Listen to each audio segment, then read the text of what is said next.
Killed it. This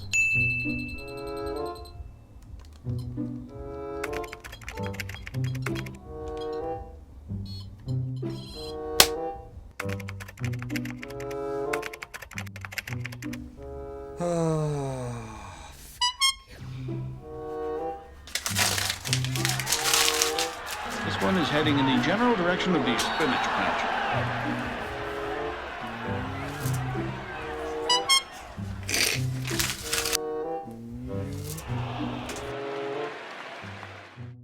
That's one of the best shots you're ever likely to see.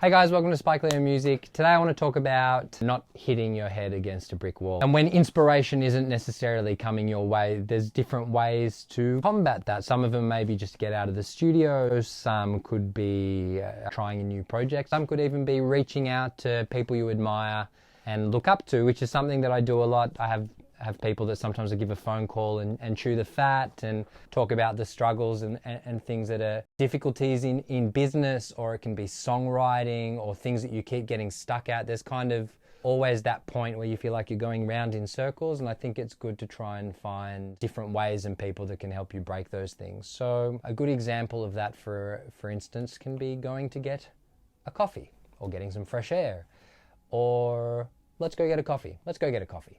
Should we get a coffee? Let's get a coffee. It's a little bit chilly outside, so I might put a coat on.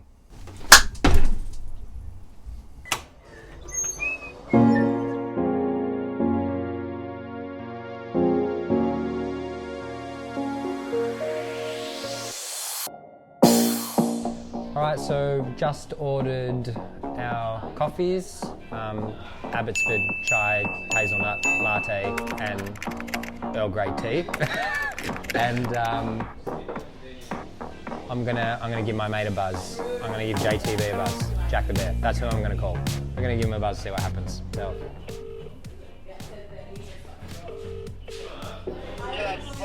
Hey my man, how you doing? I'm doing alright. That's a beautiful thing. Listen, my man, I just wanted to know if maybe you have a spare half an hour today that I could come by with Neilo, and maybe you could drop a few words of wisdom for us, give us some advice on a rough day as a muso and creative. I don't know how much wisdom I got, but I'll give it a crack. Yeah, mate, you're always welcome. So, I'll see you soon. Alright, we're just having a coffee and we'll be there soon. Alright, champ. Cheers, mate. Thanks. Bye, bro. Bye. Easy done. Alright, now we wait for $14.50 chai latte and tea.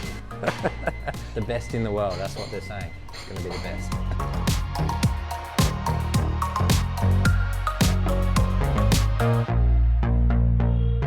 You know, people always say, when I used to ask for advice, like, you need to build a team, and I didn't know what that means. But I think building a team for yourself, especially in music, trying to find the people that will help fill your weaknesses. I'm not saying like not to work on your weaknesses, but wow, it's so much easier. So another reason you should get out of the studio is for little reasons like this. Check that out. God damn. How'd they even get up there?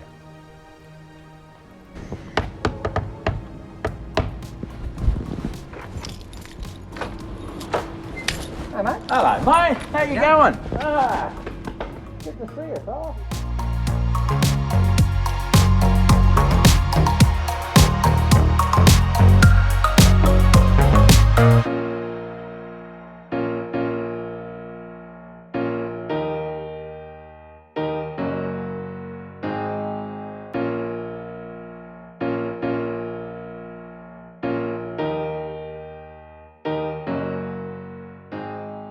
Alright, so we are in Jack the Bear's studio. Thank you very much, mate, for sitting down with us and giving us your time. Pleasure. Very much appreciate it. Always a pleasure, Spike. We wanted to talk about a few things with Jack the Bear because he has a shit ton of experience, and That's a metric ton.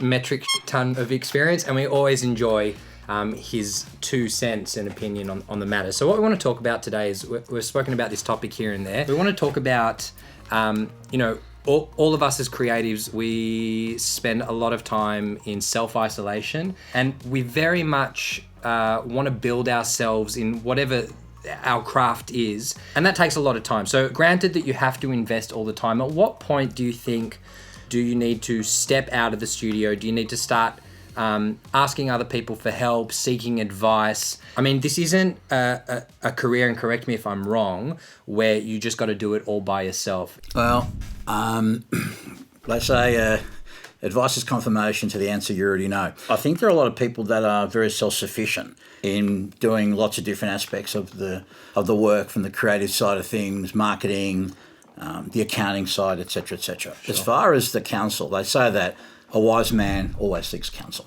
The time when you do it is when the time is when you need it, where you feel you need it. Now, some people may feel that, I don't want to ask because I don't want to bother someone, or I'll nut it out on my own. And I think for everyone, it's an individual thing as to how you operate and just how you go about it. At this stage of my career, which is coming into 30 plus years now, I still like to seek counsel. I still like to ask for help.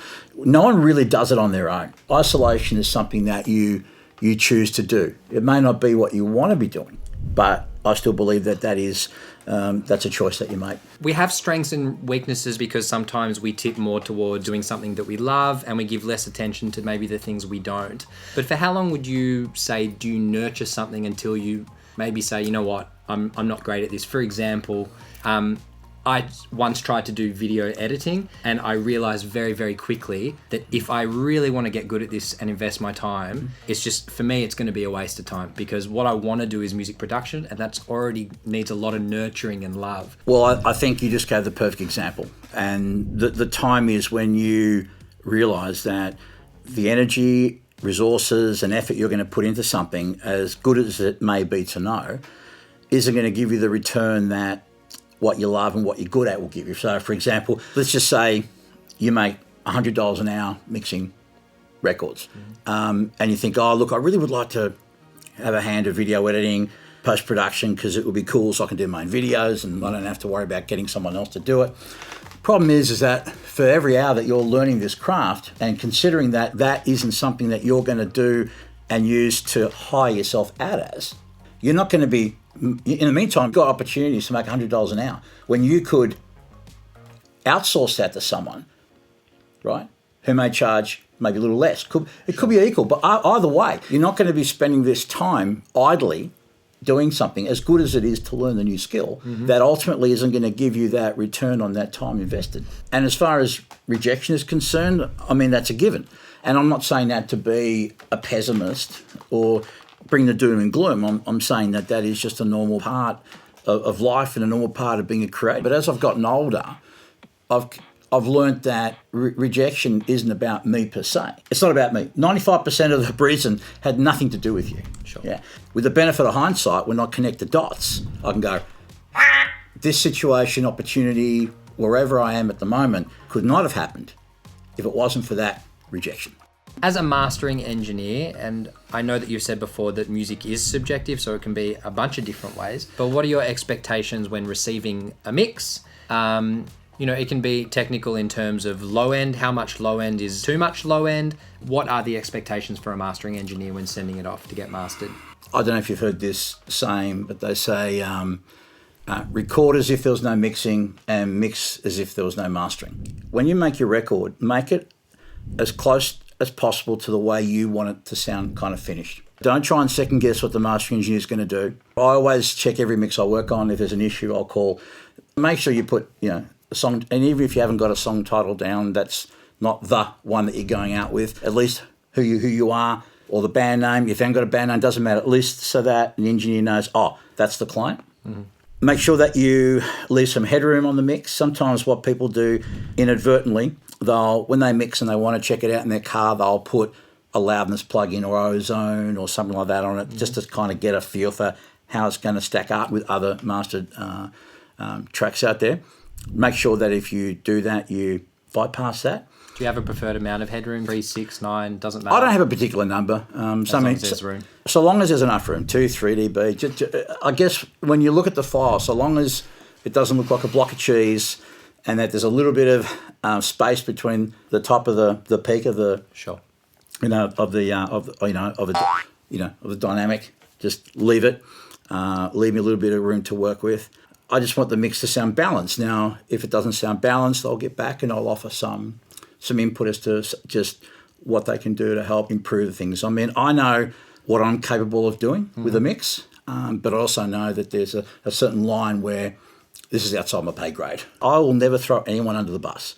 You know, even if I don't get a gig and get money out of a gig for them, that's okay. You know, I'll always try and help them any way I can. And that's really something I learned from one of my mentors. As I was growing up, when I was younger, about this idea of, and this is another thing in collaborating too. It's like working in conjunction with people, and even if they don't become clients today, they become part of a network. Sure. And these are the people that will spread goodwill, which is the word of mouth. And mate, you can have all the Insta followers you want in the world, my friend, but there's nothing better for you than goodwill and good word of mouth. Yeah, Totally. Yeah. Thank you so much, my friend. Pleasure, I really buddy. appreciate it. I want to say I appreciate you, and I appreciate all the mentoring and help that you've given me personally, but not only that, also to the music industry in Melbourne, Australia, internationally. I know you've got lots of people with eyes on you. I think there needs to be more people doing what you're doing who have got all those years of experience. And oh, thanks, mate. Well, look, there are a lot of people that do. They just do it on a there are people that do it more on a ground level. I just happen to be an attention. Anyway, we could gas bag forever, so I'm gonna cut it here. But thank you very much again. Pleasure, I hope mate. you enjoyed today, and that's it, Neilo. Hey.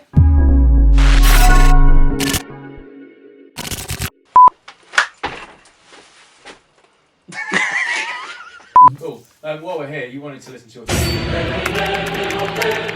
I'd love to. Got it off the tripod. Fuck yeah. Yeah, it's a bit too big. Too basic. Yeah. And then just be like, write stuff in... Too basic. A little bit too basic, yeah. But that's common. I think it's that bottom octave thing. So No. I'd love to. So let's just do a behind the scenes of that.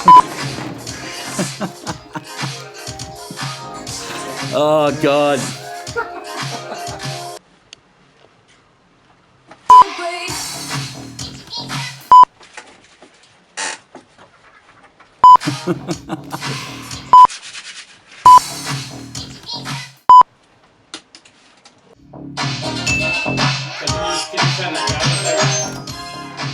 Too basic. A little bit too basic, yeah. But that's common.